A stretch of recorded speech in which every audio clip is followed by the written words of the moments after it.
So today we are going to talk about something that affects so many Americans. Over 100 million Americans live with diabetes or pre-diabetes. We're all wearing continuous glucose monitors. We hear about metabolic health. And there's one part of metabolic health that I don't think we hear enough about, and that is glycine deficiency. Dr. Joel Brind over here, he's been studying amino acids and glycine specifically for decades. He has a 50-year career, Yale trained, PhD in biochemistry from New York University, and the author of the book Glycine Miracle. So he knows as much about glycine as anyone. So Dr. Brind, tell us, what is the link between glycine and diabetes, prediabetes, metabolic health? Okay, well, diabetes and prediabetes, there are probably like three different major components. One of them is genetic. So the family history. There is, in my family, for example, there is a proneness to diabetes. I think the most famous of the Pima Indians in Mexico are very, very, very prone to diabetes, which is one of the reasons why so much good diabetes research has actually come out of Mexico. So there's the genetic component. Then there is the component of obesity, that the more excess weight you have, the more overweight you are, the more prone you are to diabetes. So many people, for example, who have type 2 diabetes and they're, 20, 30, 40 pounds overweight, they lose that 20, 30, 40 pounds, the diabetes will go away. Now, it may come back again later in life. It may be postponed for a couple of decades, Then there are those who, they're a little 20, 30, 40 pounds overweight, and then they get supplemented with glycine. And then without losing any weight, the diabetes goes away. Again, it'll go away for, 10, 20, years, something like that. And there will still be a proneness if there is that propensity to get diabetes. So those are really sort of the main general contributors to diabetes risk. So for example, in my own case, I started tripping into diabetes around 15 years ago. So I was about 57, 58, late 50s, which is a very common time for onset of diabetes, and my doctor said, well, you ought to try metformin, and I said, well, I don't know, I'll control it with diet. What I did was, that's when I started working on glycine, when I discovered the glycine connection, and I started taking glycine about 10 grams a day, and that was for about 15 years ago, and since then I had been in what they call impaired glucose tolerance, not diabetic, fasting glucose 100, 110, 115, they figure if it's 125 or more, it's diabetic. Well, so it started to get over 125, and that's when I started with the glycine. I stayed, non-diabetic territory for about 15 years, and then last year, my doctor says to me, your fasting glucose is up to 127, and your A1C is 6.8, and you're diabetic now. I said, well, okay, I'll control it with diet. This time I'll lose the weight, and I did. And I lost 20 pounds. Guess what? The diabetes went away, but I'm still back in impaired glucose tolerance, pre-diabetic territory. And I imagine, even with glycine and all that, as my age advances, I forget whether I'm 175 or 75, something like that. I think it's 75. Yeah.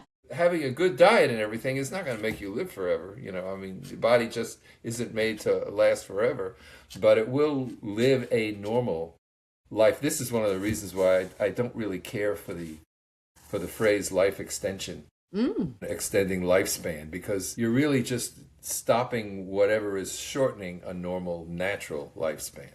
So my aim is to live a natural lifespan, and with as little disease as possible and as little medication as possible. But without certain medications and surgeries that are modern miracles, I probably still wouldn't be here, right? I was just telling you about the hernia surgery I had. Without getting that fixed, I'd be toast, right? There are different things that the major drivers of diabetes. So one of them, as I say, is glycine deficiency.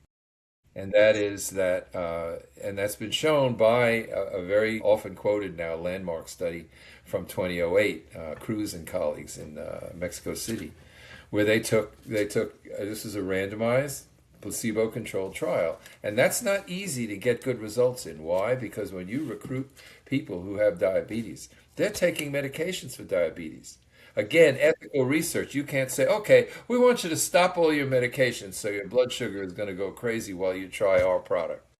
Right. You can't. Yeah, that's dangerous. And why is that dangerous? Why is it dangerous when elevated blood sugar runs amok? Because sugar is actually a very reactive compound. It's fuel. So what's fill up your gas tank. And by the way, so what if you dribble a couple of extra gallons into the passenger compartment? You can keep driving till you all pass out from from inhaling the fumes or the whole thing blows up, Glucose is fuel.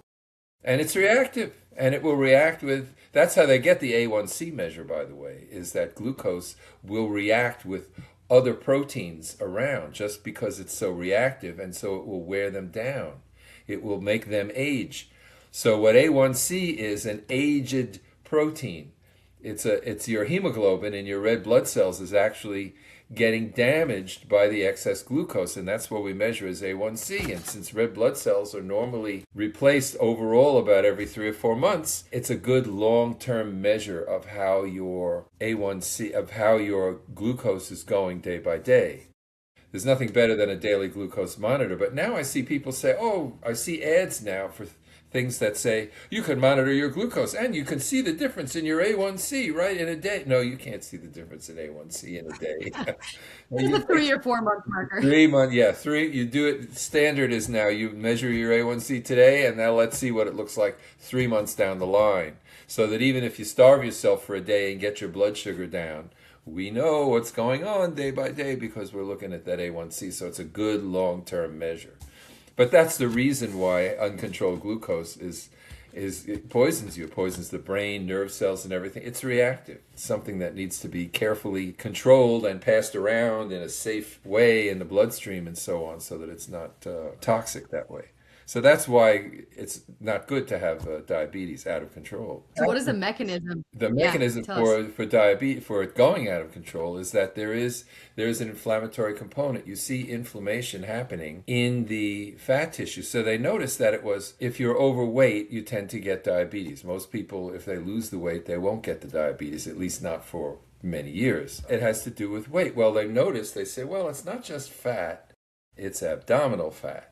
It seems to be there's something about abdominal fat that actually secretes inflammatory chemicals. Well, it turns out it's not the fat cells that are secreting inflammatory chemicals. It's that the immune system has macrophages embedded in every organ and tissue, has macrophages, the first responders of the immune system that will cause inflammation if necessary or if there's not enough glycine.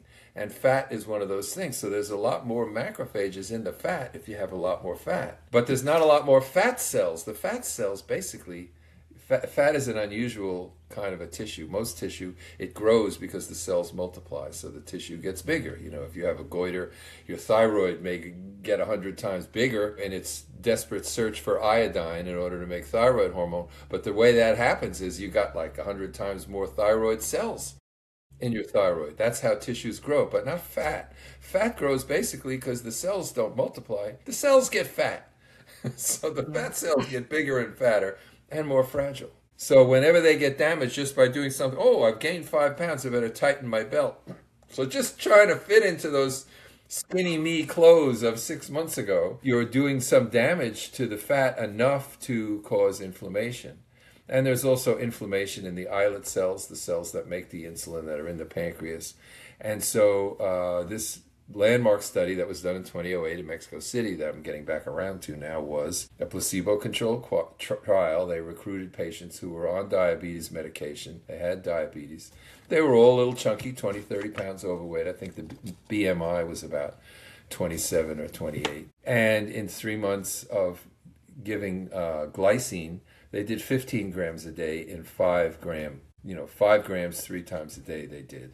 They found inflammatory markers were reduced.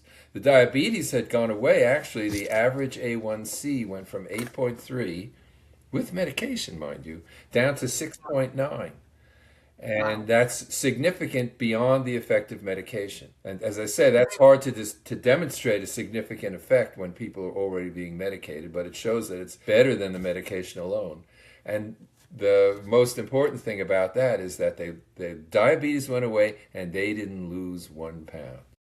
The weight stayed rock solid, exactly the same. So without losing the weight, the diabetes went away. They were back into sort of pre-diabetic territory. That's one particular landmark study, but with customers of mine who bought my glycine supplement, Sweetamine, for years, I get all kinds of testimonials that way about the same. My A1C went down to 5.5 or this or that. They get the same kind of effect.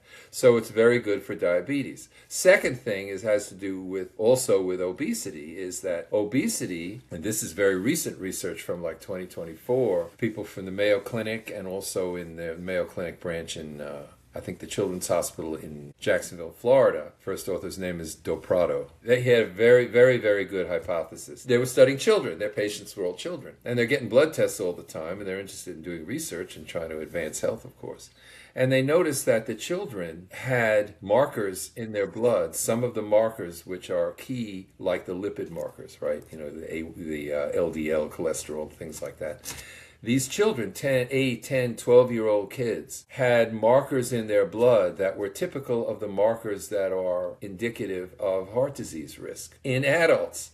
Well, the kids were all too young to get heart attacks and strokes, but they said, well, let's explore this a little further. Maybe we can develop this idea about markers and see what other markers are in their blood between the obese kids and the non-obese kids to see if there's something going on that we can identify while they're still kids and treat it so that they don't grow up to get heart attacks and strokes in their 30s and 40s and 50s. Really well-intentioned and solid research. And what did they find? I think they used metabolomics, which is, an ability to measure the levels of hundreds of metabolites at the same time. What did they find? They found that among markers for heart attack, well, guess what? Glycine.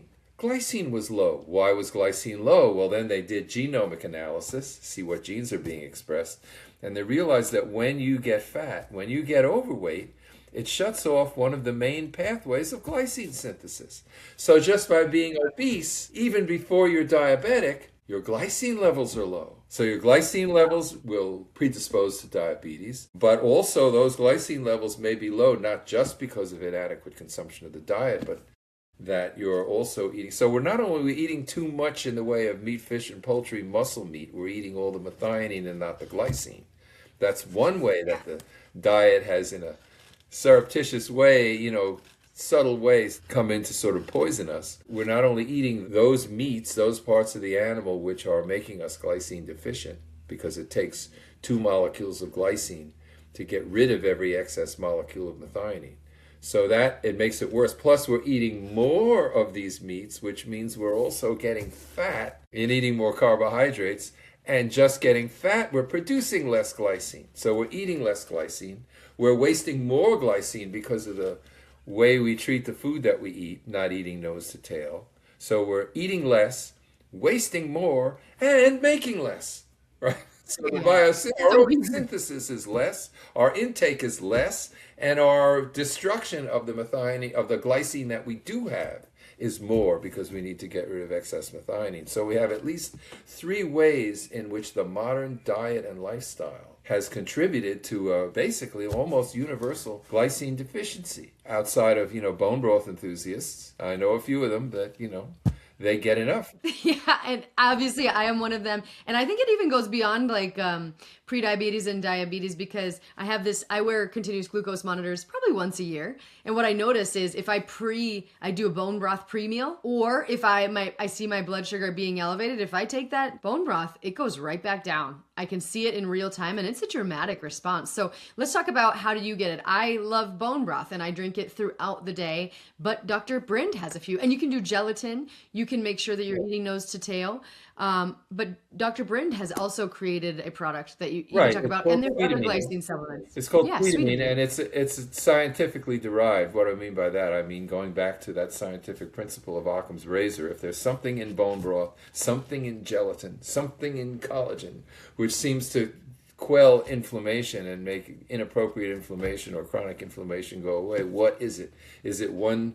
Some people say, and you see a lot of this in the comments section too, they say, oh, it can't be just one simple thing. It's all of these things are complex. The experts, quote experts, will say, oh, but it's a complex condition. This is really very complex. They usually, you can imagine them, sucking on their pipe and, and taking a puff of their old academic pipe, saying, it's very complex, Well, that's usually they're hiding behind complexity. It really means they don't understand it. It's like, how many experts do we see? Oh, here's an expert on cancer. Oh, you're an expert. Well, tell me. So how do I get rid of it? What is it? And they can't really tell you. Oh, I've been treating patients for 40 years. Well, you still don't know how to cure this disease. You're not really much of an expert, are you? Now, that's not necessarily an easy thing to be, but don't. Right. If you want to be a good scientist and a good doctor, one of the real characteristics of a really good doctor or a really good scientist is humility. If you call yourself an expert and act like you know a lot, I sort of cringe when you say, "Oh, Dr. Brind knows more than most people," and sort of like, no, I don't, I don't really I know. love that about you. Maybe I know more than most people do because I didn't ignore what I thought was fairly obvious. And that was just because of the language. When we call something non-essential, everybody's going to ignore it for the most part. But if the breadcrumbs lead there, I have to go at it and find out where it was. I got into glycine research not because I was studying glycine, I was studying methionine. And we wanted to find ways to lower the amount of methionine. And this is an important thing. Some people think that since glycine is used and even wasted in order to get rid of excess methionine, if we take too much glycine, aren't we going to lose excess methionine and even lose some of the methionine we need, especially if we're low methylators? And the answer is no. I thought so. That was my working hypothesis when we started treating rats and then mice with glycine supplementation. We thought that it would mimic what's called methionine restriction. Research had shown, some of our own group's research had shown back from the 90s, that if you feed rats or mice just barely enough methionine to survive, you let them eat as much as they want, but you cut down the amount that's in the food, that they will be very healthy. They won't grow to a normal weight, but they'll still be healthy and they'll live 30 or 40% longer, which is a big deal. So that became known as the phenomenon of methionine restriction. So the whole purpose of feeding glycine was we were trying to accelerate methionine clearance and maybe get the effect of methionine restriction that way. Well, we didn't. We got animals that lived longer, not as much longer, 5, 10, 20, 25% maybe at the outside longer.